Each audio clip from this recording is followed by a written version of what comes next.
Hi hello good morning to all. இன்றைக்கான டே பார்த்திங்கன்னா கொஞ்சம் ஹெவி ஒர்க் தான். ஏன்னா தீபாவளி டைம்ன்றதுனால கொஞ்சம் ஒர்க் ஹெவியாக இருக்குது. நான் இன்னும் ஸ்நாக்ஸ் ஸ்வீட்ஸ் எல்லாம் செய்ய ஸ்டார்ட் பண்ணவே இல்லை. வீடு க்ளீனிங் மட்டும் கொஞ்சம் போயிட்டுருக்கு. என்ன ஹெவி ஒர்க் பார்த்திங்கன்னா ஸ்டிச்சிங் ஒர்க் தான். நான் குரூப் 4க்கும் ட்ரை பண்ணிகிட்ருக்கேன். என்னோட சேனல் பார்த்திங்கன்னா கண்டிப்பாக உங்களுக்கு தெரியும். இப்போ தான் என்னோடய சேனல் ஃபர்ஸ்ட் டைம் பார்க்குறீங்கன்னா மறக்காமல் வெற்றி நிச்சயம் சேனலை சப்ஸ்கிரைப் பண்ணி வச்சுக்கோங்க. ஃபஸ்ட்டு லன்ச் ப்ரிப்பேர் பண்ணி பசங்களை நான் அனுப்பி விட்டுட்டேன். பசங்களை அனுப்பிச்சா தான் நம்மளோட அடுத்த ஒர்க் ஸ்டார்ட் பண்ணவே நம்ம கொஞ்சம் ஃப்ரீயாக இருக்கும். லன்ச் ப்ரிப்பேர் பண்ணி முடிச்சுட்டு அடுத்து ஸ்டிச்சிங் ஒர்க்கில் நான் ஸ்டார்ட் பண்ணிட்டேன். ஸ்டிச்சிங் ஒர்க் முடிச்சுட்டு இன்றைக்கி வந்து ஜிஎஸ்சில் ஒரு லெசன் மட்டும் நான் ரிவிஷன் பார்த்தேன். இது எல்லாமே ஆல்ரெடி படித்தது தான். முடிச்சுட்டு மேக்ஸில் கொஞ்சம் நான் சம்ஸ் போட்டு பார்த்தேன்.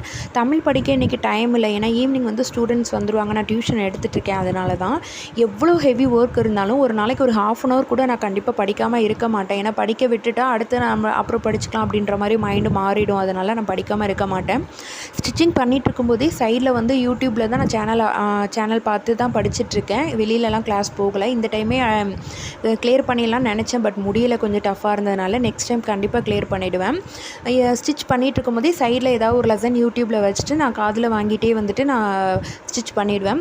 முடிச்சுட்டு நான் அந்த ஸ்டிச்சிங் முடிச்சுட்டு அந்த லெசனை நான் அன்றைக்கே படிச்சிட்டேன் அப்படின்னா கண்டிப்பாக அது எனக்கு மறக்கவே மறக்காது. நான் ஹவுஸ் ஒய்ஃப் தான், இப்படி தான் படிச்சுட்ருக்கேன். நீங்கள் எல்லாருமே இதேமாதிரி படிச்சுட்ருக்கீங்கன்னா மறக்காமல் கமெண்ட் பண்ணுங்கள். தேங்க்யூ.